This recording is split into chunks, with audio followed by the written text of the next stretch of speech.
क्या आपने कभी किसी ऐसे भूतिया विमान के बारे में सुना है जो उड़ा तो इंसानों को लेकर था, लेकिन जब 35 साल बाद धरती पर वापस आया तो उसमें सिर्फ 92 कंकाल बैठे हुए थे। और सबसे रोंगटे खड़े कर देने वाली बात, उस प्लेन को कोई रोबोट या ऑटो पायलट नहीं उड़ा रहा था, बल्कि कॉकपिट में बैठे पायलट का कंकाल खुद अपने हाथों से प्लेन को लैंड करवा रहा था।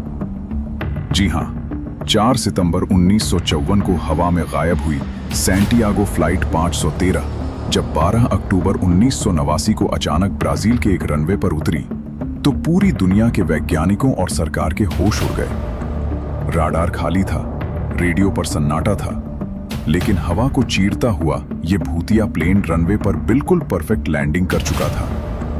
क्या यह टाइम ट्रैवल का कोई खौफनाक सच था या बरमूडा ट्रायंगल जैसी किसी अनदेखी शक्ति का खेल? आज शम्स की जुबानी के इस खास एपिसोड में हम इस 35 साल पुराने रहस्य की ऐसी परतें खोलेंगे जिसे सुनकर आपके पैरों तले जमीन खिसक जाएगी।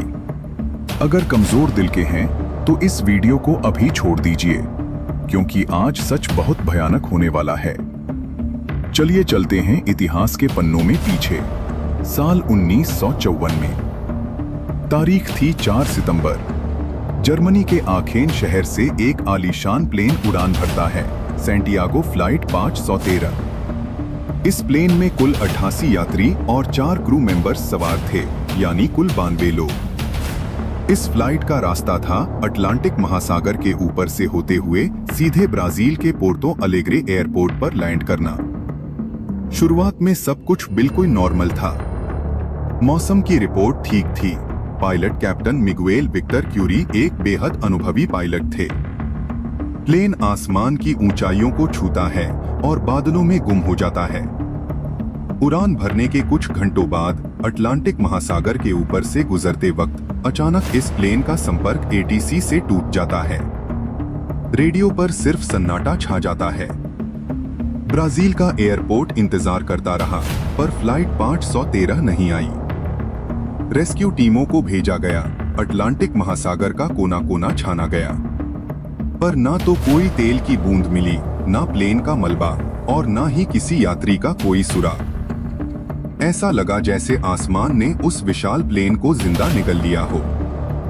कुछ सालों बाद इस फ्लाइट को आधिकारिक तौर पर समुद्र में खोया हुआ घोषित कर दिया गया और केस की फाइल पर धूल जमने लगी। वक्त बीतता गया, पूरे 35 साल गुजर गए। लोग इस हादसे को भूल चुके थे, लेकिन फिर आती है 12 अक्टूबर 1989 की तारीख। ब्राजील के पोर्टो अलेग्रे एयरपोर्ट पर सब कुछ आम दिनों की तरह ही चल रहा था। अचानक एयरपोर्ट के कंट्रोल रूम के लोगों को आसमान में एक पुराने जमाने का प्लेन दिखाई देता है। हैरानी की बात यह थी कि उनके आधुनिक राडार पर उस प्लेन का कोई सिग्नल ही नहीं था और न ही उस प्लेन ने लैंड करने के लिए कंट्रोल रूम से कोई इजाजत मांगी थी। एयरपोर्ट अथॉरिटीज परेशान थीं।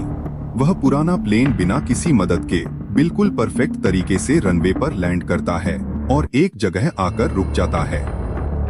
एयरपोर्ट की सिक्योरिटी, पुलिस और मेडिकल टीमें तुरंत प्लेन की तरफ दौड़ती हैं। प्लेन के इंजन बंद हो चुके थे, पर अंदर से कोई हलचल नहीं हो रही थी। जब सिक्योरिटी ऑफिसर्स ने हिम्मत करके प्लेन का भारी दरवाजा खोला तो अंदर का नजारा देखकर उनका खून जम गया। दरवाजा खुलते ही अंदर से सदियों पुरानी धूल और एक अजीब सी सरांत भरी बदबू आती है। और सामने क्या था? सीट बेल्ट से बंधे हुए इंसानी कंकाल। 88 यात्री अपनी अपनी सीटों पर वैसे ही बैठे थे जैसे कोई जिंदा इंसान बैठता है, पर उनके जिस्म पर मांस का एक कतरा भी नहीं था। वो सब के सब कंकाल बन चुके थे। लेकिन सबसे बड़ा झटका तो कॉकपिट के अंदर लगना बाकी था।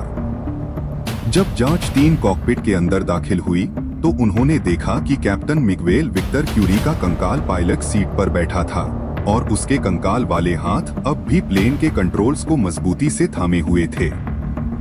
अब यहाँ पर दिमाग की नसें फाड़ देने वाले सवाल खड़े होते हैं। अगर प्लेन में सवार सभी लोग सालों पहले मर चुके थे और कंकाल बन चुके थे, तो प्लेन को आसमान से नीचे किसने उतारा? उसे रनवे पर इतनी परफेक्ट लैंडिंग किसने दी? क्या एक कंकाल प्लेन उड़ा सकता है? यह बात जंगल में आग की तरह फैल गई। ब्राजील के एक मशहूर अखबार ने इस खबर को फ्रंट पेज पर छापा।